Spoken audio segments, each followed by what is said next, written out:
Bonjour à tous! Dans cette vidéo, je vais vous aider à répondre à une question que vous vous posez tous pour l'écrit du bac de français. Dois-je choisir le commentaire composé ou la dissertation? C'est ce que nous allons voir. Pendant le générique, n'oubliez pas de vous abonner pour profiter de tous mes conseils. A tout de suite!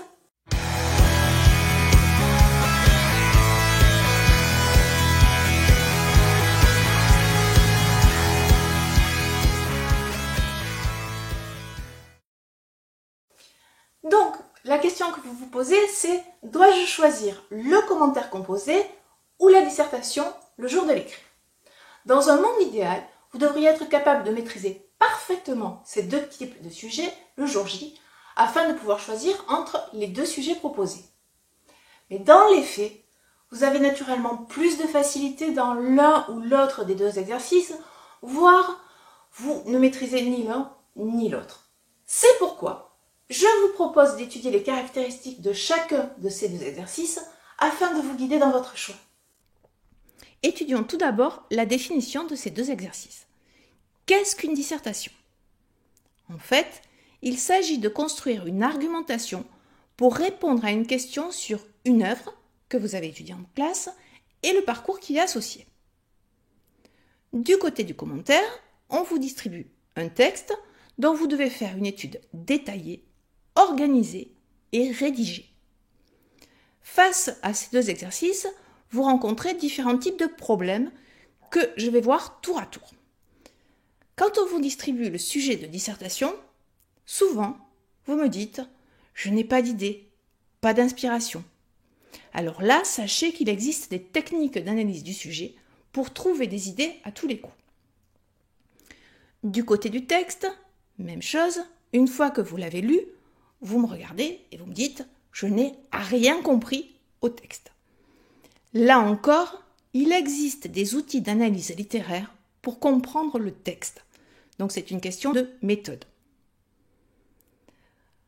En dissertation, votre bête noire, c'est le hors-sujet. Vous me dites « j'ai peur de faire un hors-sujet car c'est la mauvaise note assurée ».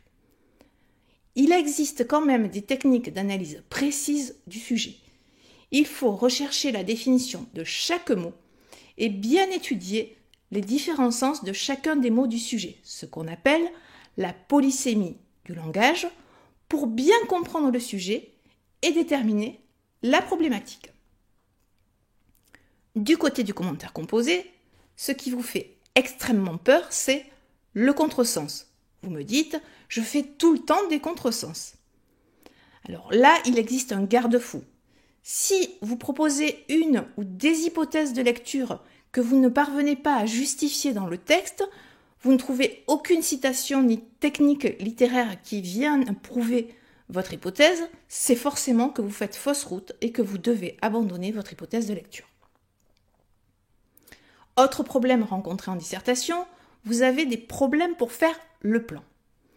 Alors sachez qu'il existe quand même deux types de plans, à savoir le plan dialectique, thèse, antithèse et parfois synthèse, ou alors le plan thématique, c'est-à-dire que chaque partie correspondra à un thème qui va vous aider à faire votre plan. Donc, vous disposez de deux types de plans. Et il faudra toujours aller du plus évident au moins évident.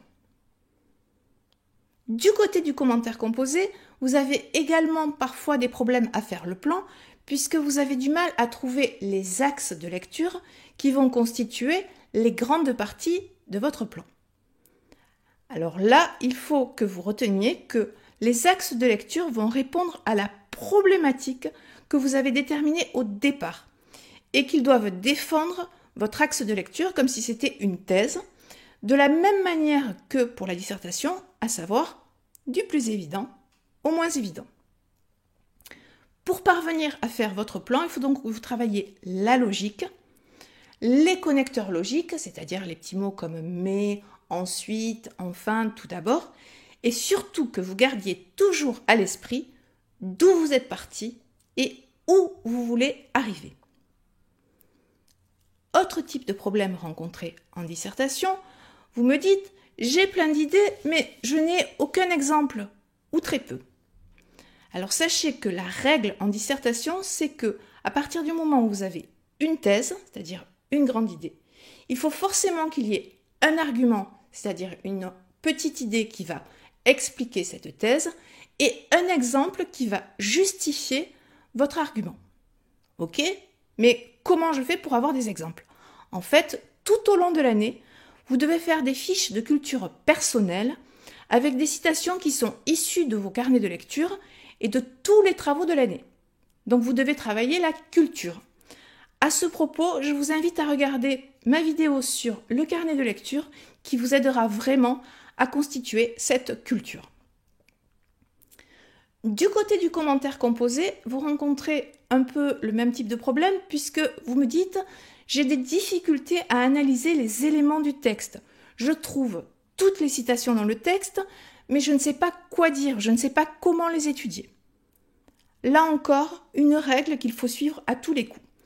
À partir du moment où vous avez une citation du texte ou une figure de style par exemple, il faut que vous vous demandiez quel est l'effet produit, c'est-à-dire qu'est-ce que cela apporte au texte et ensuite relier cela à la problématique. Alors c'est une question d'entraînement, c'est-à-dire que ça va venir au fur et à mesure des études de texte si vous travaillez la méthode. Autre problème de la dissertation, vous me dites « j'ai du mal à exprimer mes idées à l'écrit, j'ai des difficultés dans la rédaction ». Alors à mon sens, c'est la partie la plus difficile à travailler, même si on peut quand même s'appuyer sur des phrases type. Ce problème de rédaction, vous le rencontrez aussi dans le commentaire, puisque vous me dites « j'ai du mal à rédiger mes analyses ». Mais là, il existe des formules récurrentes, c'est-à-dire qui reviennent souvent, des phrases types, des modèles que l'on peut utiliser pour chaque commentaire de façon systématique. Donc c'est peut-être plus facile car il suffit de travailler la méthode du commentaire. Autre problème du commentaire, vous me dites « je ne fais que de la paraphrase », c'est-à-dire que vous reformulez maladroitement ce que l'auteur a dit habilement. Mais rassurez-vous, il existe quelques astuces simples pour éviter la paraphrase à coup sûr. J'y reviendrai dans d'autres vidéos. Examinons à présent les idées reçues sur chacun des deux exercices. Pour la dissertation, certains me disent « si je récite mon cours sur le parcours de lecture, le correcteur verra que je fais preuve de bonne volonté, que j'ai travaillé tout au long de l'année. » Malheureusement, non, ne vous bercez pas d'illusions.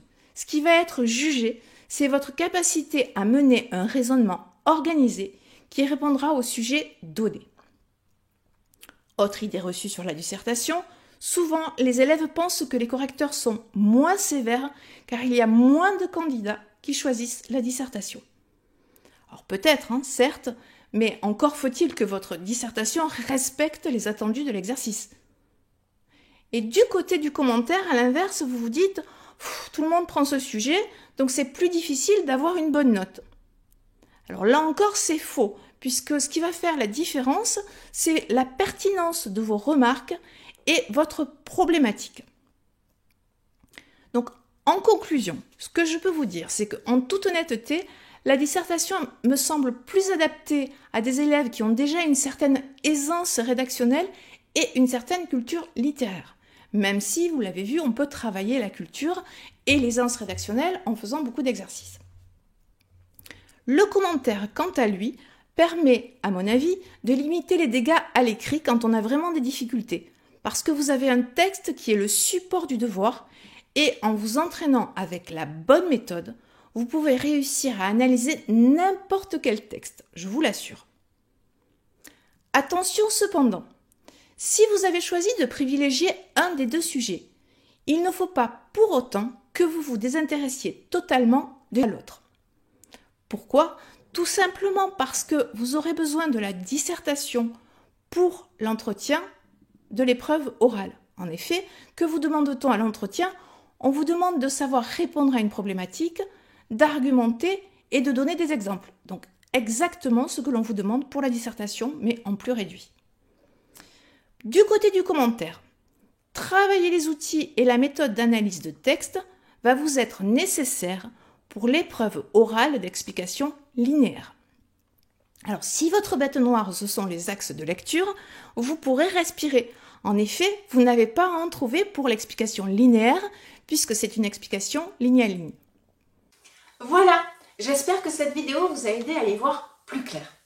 Si vous avez aimé son contenu, n'hésitez pas à liker, à partager, à commenter, et si ce n'est déjà fait, à vous abonner. Et je vous dis à très bientôt dans une prochaine vidéo.